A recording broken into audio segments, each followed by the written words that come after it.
नमस्कार दोस्तों, स्वागत है आप सबका एक बार फिर से आपके अपने यूट्यूब चैनल पर। दोस्तों, पिछले लेक्चर में अपन ने एक समान गति के लिए विस्थापन समय, वेग समय और त्वरण समय आरेख देखा था और उन पर आधारित कुछ प्रश्न अपन ने किए थे। आज के इस लेक्चर में हम जो गति का दूसरा प्रकार है असमान गति, उसके ग्राफ देखने वाले हैं। पहले हम एक समान त्वरित गति के लिए तीनों ग्राफ देखेंगे, विस्थापन समय, वेग समय और त्वरण समय आरेख। फिर हम असमान त्वरित गति के लिए तीनों ग्राफ देखेंगे।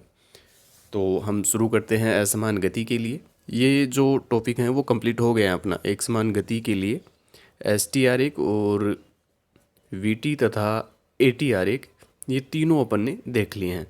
अब हम असमान गति के लिए जो पहला प्रकार है एक समान त्वरित गति, इसके लिए ये तीनों ग्राफ देखने वाले हैं।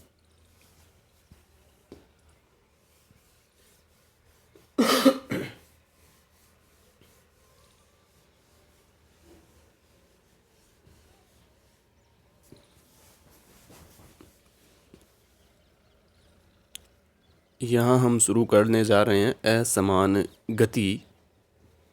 और असमान गति में जो पहला प्रकार है एक समान त्वरित गति।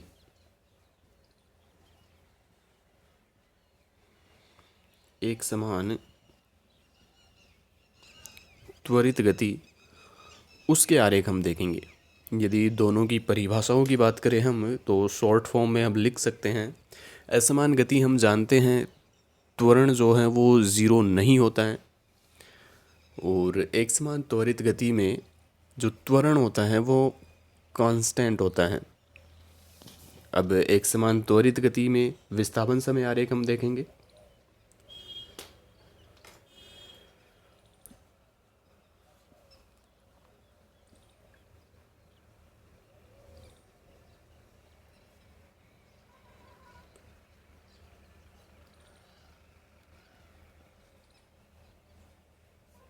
विस्थापन समय आरेख, या सिंपल में इसे बोलते हैं एस टी आरेख।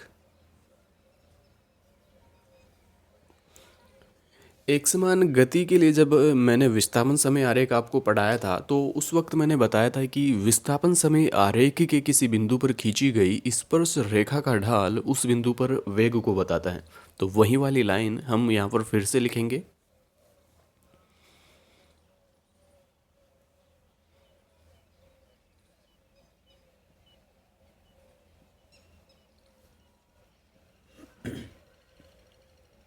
विस्थापन समय आरेख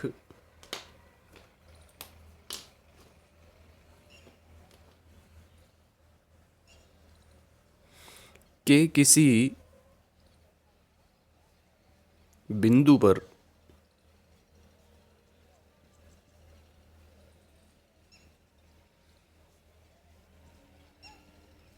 खींची गई स्पर्श रेखा का ढाल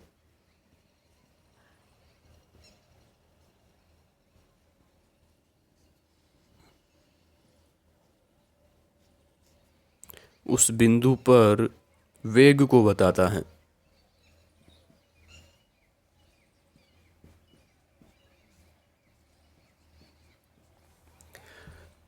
विस्थापन समय आरेख के किसी बिंदु पर खींची गई स्पर्श रेखा का ढाल उस बिंदु पर वेग को बताता है। वहाँ पर मैंने इस लाइन को समझाया भी था ग्राफ के जरिए। एक बार फिर से हम इसे समझते हैं। मुझे लगता है वहाँ पर आपको अच्छे से शायद समझ नहीं आया होगा। एक बार इसको विस्तार से हम समझते हैं। यहाँ पर मान लो ये कोई विस्थापन समय आरेख मैंने बनाया है। यहाँ पर ये अक्ष अक्ष और ये वाई अक्ष, ये कोई विस्थापन समय आरेख मैंने बना लिया है। इसे हम वाई अक्ष को विस्थापन अक्ष ले लेते हैं और एक्स अक्ष को समय अक्ष। इस ग्राफ पर मैं दो बिंदु कंसीडर करता हूँ, ये फर्स्ट पॉइंट और ये कोई सेकंड पॉइंट है। फर्स्ट पॉइंट का विस्थापन मैं मान लेता हूँ S1 है, और ये जो दूसरा पॉइंट है इसका विस्थापन मान लेता हूँ मैं S2। ये जो S1 विस्थापन है वो T1 समय पर है, और ये जो S2 विस्थापन है वो T2 समय पर है। यहाँ पर हम करने क्या जा रहे हैं, ये जो लाइन मैंने लिखा है ये विस्थापन समय आरेख के किसी बिंदु पर खींची गई स्पर्श रेखा का ढाल उस बिंदु पर वेग को बताता है। ये लाइन कहाँ से आई है उसी को हम समझने का प्रयास कर रहे हैं यहाँ पर। अब देखते जाना, मैं यहाँ पर क्या करता हूँ, मैं ये समय अंतराल ले लेता हूँ। ये जो T2 और T1 का है, डेल्टा T है यहाँ पर T2 माइनस T1। तो ये वाली जो भुजा है वो डेल्टा T, और ये वाली जो भुजा है इसे मैं ले लेता हूँ डेल्टा S। S2 और S1 का अंतर, तो डेल्टा S है यहाँ पर S2 माइनस S1। अब यदि हम ध्यान से देखें तो यहाँ से हम आगे नहीं बढ़ सकते, ये एक अजीब तरह की आकृति बन गई।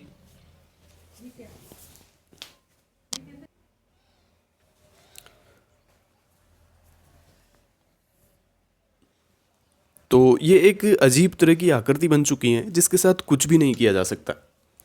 यदि हम इसको देखें तो ये इस तरह की कोई आकृति बन गई है हमारे पास। अब इस आकृति में कुछ भी नहीं कर सकते हम, जिसकी ये वाली भुजा डेल्टा T है और ये वाली भुजा डेल्टा S है। यदि इसे हम समकोण त्रिभुज बना दे तो समकोण त्रिभुज में हम कुछ कर सकते हैं। अब हमें करना क्या है, इसे एक समकोण त्रिभुज बनाना है, और किस तरह से हम इसे एक समकोण त्रिभुज बना सकते हैं देखते हैं।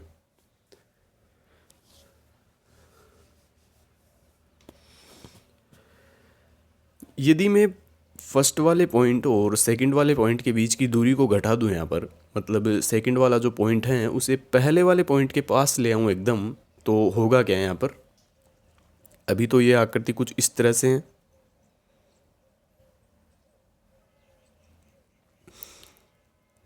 ये सेकंड पॉइंट और ये फर्स्ट पॉइंट, ये डेल्टा T और ये है डेल्टा S।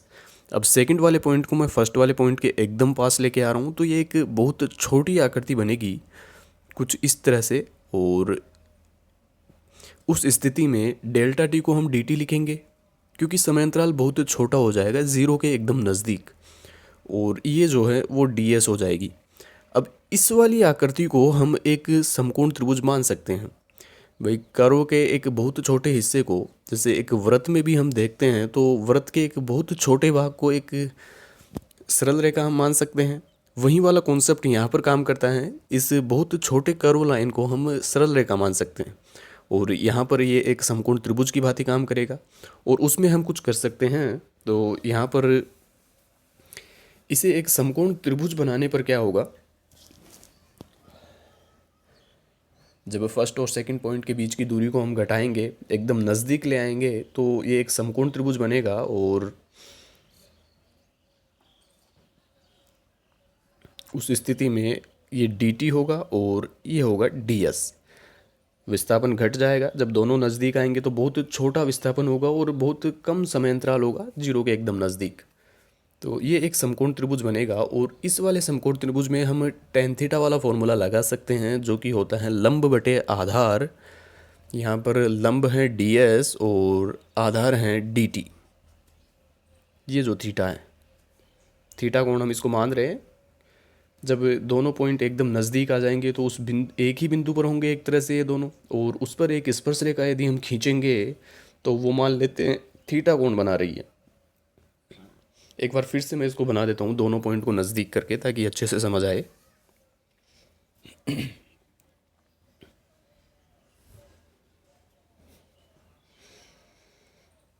ये वाला ग्राफ है, दोनों पॉइंट को मैं यहाँ पर ले लेता हूँ। वास्तविकता में तो ये दोनों पॉइंट एक दूसरे के ऊपर ही हैं, लेकिन त्रिभुज हमें दिखाना है तो इसलिए मैं थोड़ा दूर दूर इनको ले रहा हूँ। ये दोनों एक ही पॉइंट पर होंगे, और उस वक्त उस बिंदु पर स्पर्श रेखा यदि हम खींचेंगे तो वो स्पर्श रेखा कुछ इस तरह से जाएगी उस बिंदु से होते हुए जो थीटा कोण बना रही है, और उस स्थिति में ये एक त्रिभुज बनेगा। ये फर्स्ट वाला पॉइंट, ये सेकंड वाला पॉइंट, ये T1, ये T2। इस पॉइंट का विस्थापन है S1 और ये होगा S2। T2 और T1 का अंतराल बहुत छोटा है, तो ये वाली भुजा हो जाएगी DT और ये वाली भुजा हो जाएगी DS। अब ये कोण थीटा है तो ये कोण थीटा होगा। तो ये जो छोटा वाला त्रिभुज बन रहा है इसे मैं बड़ा करके यहाँ पर बना रहा हूँ।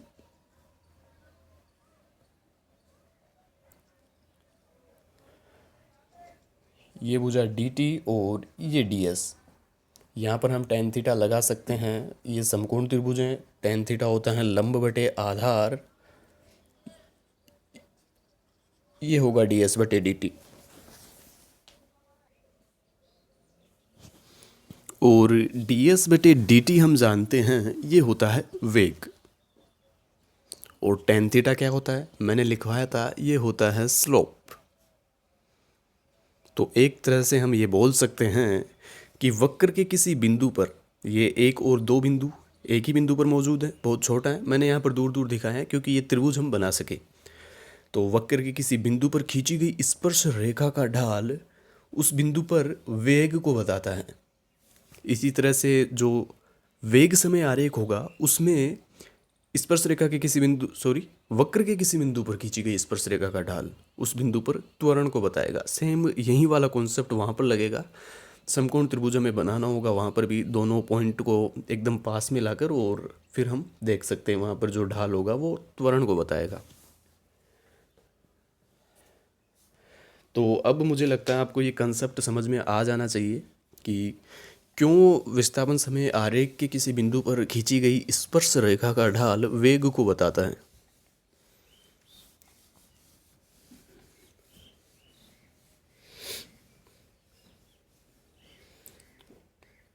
अब हम एक समान त्वरित गति के लिए जो विस्थापन समय आरेख हैं वो बना लेते हैं।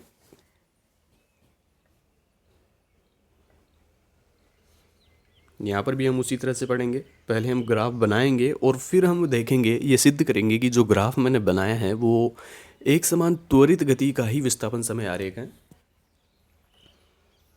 ये विस्थापन अक्ष और ये समय अक्ष। तो एक समान त्वरित गति का जो विस्थापन समय आरेख होता है वो कुछ इस तरह से बनता है। अब हम ये तय करते हैं कि ये जो विस्थापन समय आरेख बनाया है वो क्या वाकई में एक समान त्वरित गति का विस्थापन समय आरेख है। तो उसी तरह से हम दो बिंदु यहाँ पर ले लेते हैं।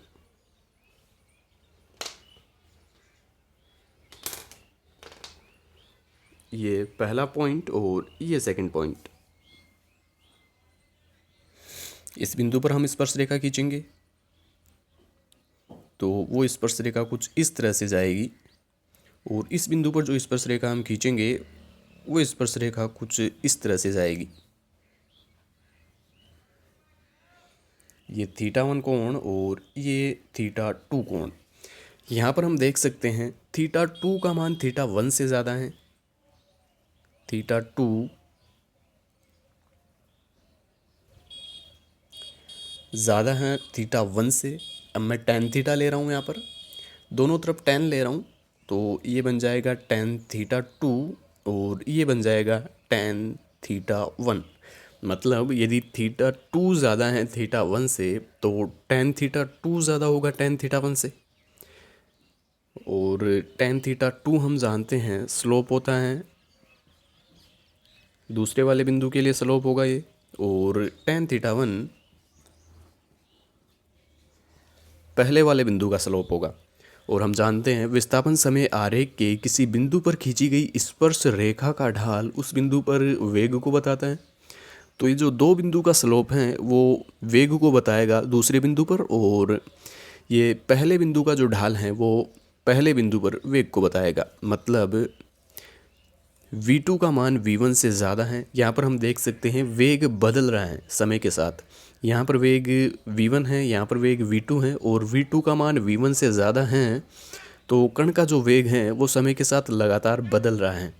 और यहाँ पर यही है, एक समान त्वरित गति में त्वरण मौजूद होता है, और त्वरण का मतलब है कण का वेग समय के साथ बदलता है। त्वरण की परिभाषा अपन ने क्या लिखी, समय के साथ वेग में परिवर्तन की दर को त्वरण कहते हैं। मतलब वेग में यदि परिवर्तन होता है तो उसमें परिवर्तन की दर को त्वरण बोला जाता है। यहाँ पर हम देख सकते हैं वेग में परिवर्तन हो रहा है लगातार समय के साथ, तो यहाँ पर त्वरण मौजूद है। इस वजह से ये जो ग्राफ अपन ने बनाए हैं विस्थापन समय आरेख, ये एक विस्थापन समय आरेख एक समान त्वरित गति का आरेख है।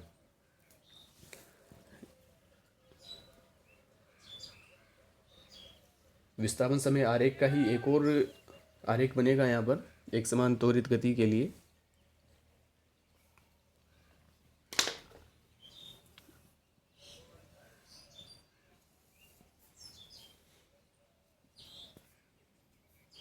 ये समय अक्ष और ये विस्थापन अक्ष, और ये ग्राफ कुछ इस तरह से बनेगा। इस वाले ग्राफ पर भी हम देखेंगे दो बिंदु यदि हम यहाँ पर ले, ये पहला बिंदु और ये दूसरा बिंदु, दोनों पर स्पर्श रेखा हम खींचेंगे तो कुछ इस तरह से जाएगी वो स्पर्श रेखा। दूसरे वाले बिंदु के लिए स्पर्श रेखा कुछ इस तरह से जाएगी।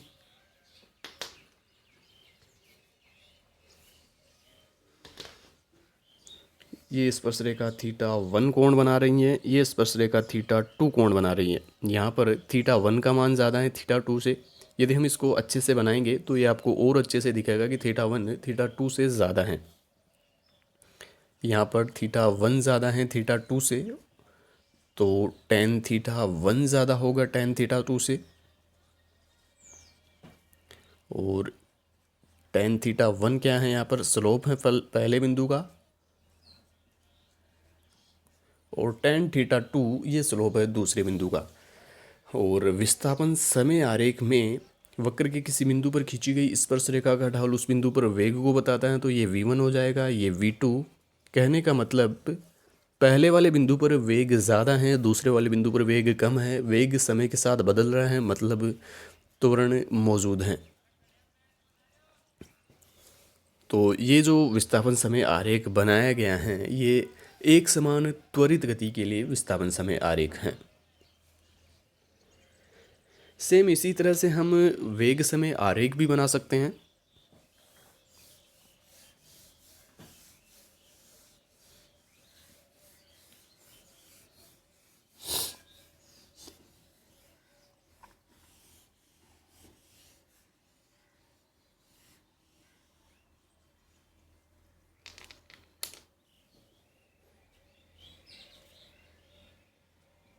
बी पॉइंट अपना वेग समय आरेख,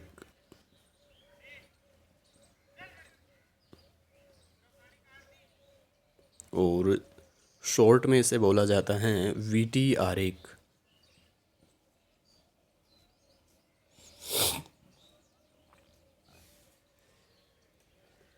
वेग समय आरेख में हमें पता है कि वेग समय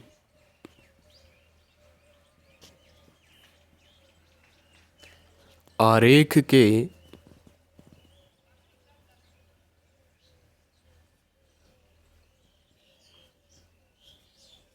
किसी बिंदु पर खींची गई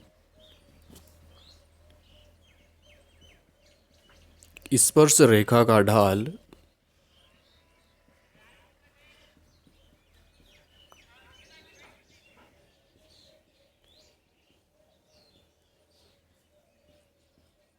उस बिंदु पर त्वरण को बताता है।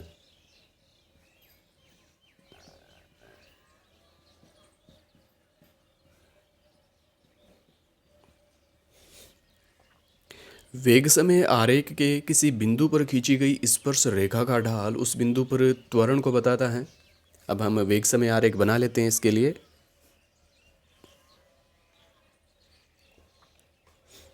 ये वीटी आरेख, और एक समान त्वरित गति के लिए जो वेग समय आरेख बनता है वो कुछ इस तरह से बनता है। अब हम ये सिद्ध कर सकते हैं कि ये जो ग्राफ मैंने बनाया है वीटी आरेख वो एक समान त्वरित गति के लिए वेग समय आरेख है। तरीका वहीं रहेगा। दो बिंदु हम ले लेते हैं, तीन बिंदु हम ले लेते हैं यहाँ पर। अब पहले वाले बिंदु पर स्पर्श रेखा खींचेंगे तो वो यही सरल रेखा हो जाएगी, दूसरे वाले बिंदु के लिए भी वही सरल रेखा हो जाएगी, और तीसरे वाले बिंदु के लिए भी यही होगी। ये कोण हम मान लेते हैं थीटा कोण है।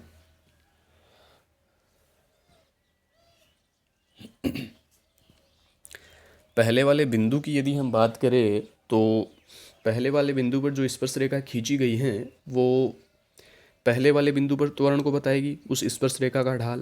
पहले वाले बिंदु पर जो स्लोप है पहले वाले बिंदु का वो होगा tan थीटा। और ये क्या बताएगा, पहले वाले बिंदु पर त्वरण को बताएगा। इसी तरह से दूसरे वाले बिंदु पर खींची गई स्पर्श रेखा का ढाल tan थीटा होगा और ये दूसरे वाले बिंदु पर त्वरण को बताएगा। सेम इसी तरह से तीसरे वाले बिंदु के लिए भी हम लिख सकते हैं स्लोप ऑफ 3 वो हो जाएगा tan थीटा और ये बताएगा A3। यहाँ से हम देख सकते हैं A1 बराबर A2 बराबर A3 है। मतलब समय के साथ त्वरण में कोई परिवर्तन नहीं हो रहा। त्वरण यहाँ पर भी A1 है, उसका मान tan थीटा है, A2 का मान भी tan थीटा है और A3 का मान भी tan थीटा है। मतलब A1 A2 और A3 बराबर हैं। इसका मतलब है A जो है वो कांस्टेंट है और हम जानते हैं A यदि कांस्टेंट होता है तो वस्तु की गति एक समान त्वरित गति कहलाती है। यहाँ पर मैंने लिखा भी है A कांस्टेंट एक समान त्वरित गति के लिए। तो ये जो ग्राफ मैंने बनाया है वी आरेख वो एक समान त्वरित गति के लिए वी आरेख है। एक और ग्राफ बनेगा वी आरेख का एक समान त्वरित गति के लिए, वो भी हम बना लेते हैं।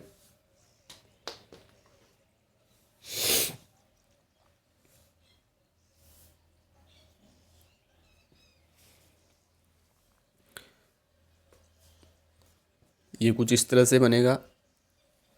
ये भी जो ग्राफ मैंने बनाए हैं ये एक समान त्वरित गति के लिए ही वी आरेख हैं। इसे भी हम सिद्ध कर सकते हैं सेम उसी तरह से। दो तीन बिंदु हम ले सकते हैं, ये फर्स्ट पॉइंट और ये सेकंड पॉइंट, दो बिंदु काफ़ी होंगे। अब पहले वाले बिंदु पर हम स्पर्श रेखा खींचेंगे, दूसरे वाले बिंदु पर स्पर्श रेखा खींचेंगे, जिससे हमें पहले वाले बिंदु पर त्वरण मिलेगा और दूसरे वाले बिंदु पर त्वरण मिलेगा। दोनों त्वरण की तुलना करेंगे हम, वो बराबर होंगे। तो ये जो वी आरेख मैंने बनाया है ये एक समान त्वरित गति का वी आरेख होगा। तो पहले वाले बिंदु पर स्पर्श रेखा खींच देते हैं, वो कुछ इस तरह से जाएगी जो कि थीटा कोण बना रही है, मान लेते हैं एक बार के लिए। दूसरे वाले बिंदु के लिए भी स्पर्श रेखा सेम इसी तरह से जाएगी जो थीटा कोण बनाएगी। तो यहाँ पर भी स्लोप 1 और 2 हम ज्ञात कर सकते हैं दोनों बिंदुओं के लिए, जो कि tan थीटा ही आएगा। और यहाँ पर भी A1 बराबर A2 हमें मिलेगा। मतलब A जो है वो कांस्टेंट होगा। तो ये जो वी आरेख हैं वो एक समान त्वरित गति के लिए वी आरेख होगा। इस तरह से हम ये सिद्ध कर सकते हैं। अब हम चलते हैं तीसरे प्रकार के ग्राफ की तरफ जो कि होगा AT आरेख। उसे भी हम देख लेते हैं। ये ग्राफ आपको ध्यान रखना है कि एक समान त्वरित गति में VT आरेख कैसा बनता है और ST आरेख कैसा बनता है। यहाँ से प्रश्न पूछे जाते हैं अक्सर।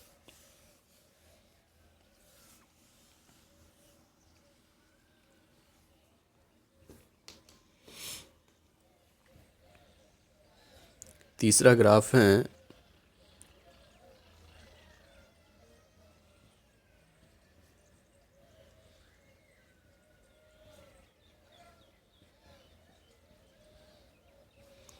त्वरण समय आरेख, मतलब AT आरेख।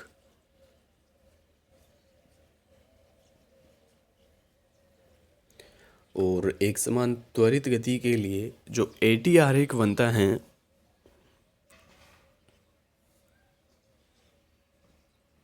हम जानते हैं एक समान त्वरित गति में A जो है वो कांस्टेंट होता है, समय के साथ बदलता नहीं है। तो कुछ इस तरह से बनेगा, A समय के साथ नियत, समय बढ़ता जा रहा है लेकिन A नियत है।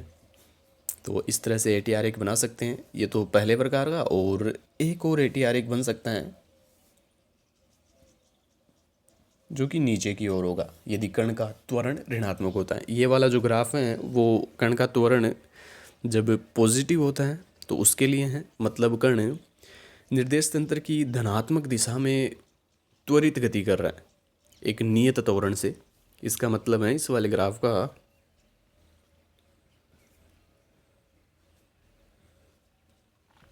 कण निर्देश तंत्र की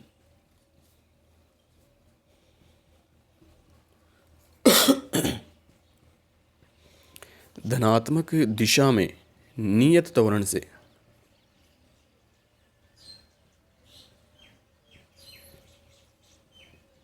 गति कर रहा है। और इस वाले ग्राफ का मतलब है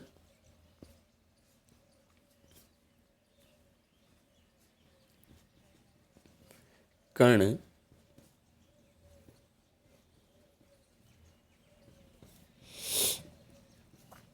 निर्देश तंत्र की ऋणात्मक दिशा में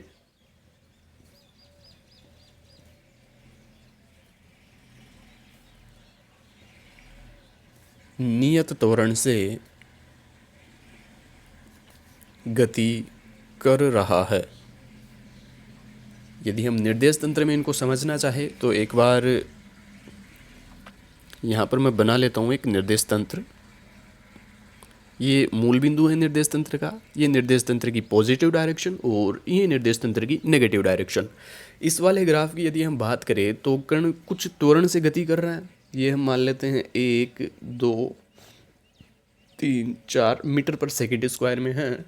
तो इसका मतलब है कण 3 मीटर पर सेकेंड स्क्वायर के त्वरण से गति कर रहा है और पॉजिटिव है, तो पॉजिटिव हमें डायरेक्शन को बताएगा। इसका मतलब कण निर्देश तंत्र की पॉजिटिव डायरेक्शन में इस दिशा में 3 मीटर पर सेकेंड स्क्वायर के त्वरण से गति कर रहा है। और इस वाले ग्राफ का मतलब है कण निर्देश तंत्र की नेगेटिव दिशा में, कण निर्देश तंत्र की नेगेटिव दिशा में नियत त्वरण से गति कर रहा है। जो भी मान होगा -2 -4 जो भी होगा उससे गति कर रहा है। तो एक समान त्वरित गति के जो ग्राफ हैं वो अपन ने पढ़ लिए हैं। अगले लेक्चर में हम असमान त्वरित गति के ग्राफ देखेंगे। तीनों प्रकार के ग्राफ, विस्थापन समय, वेग समय और त्वरण समय आरेख हम देखेंगे।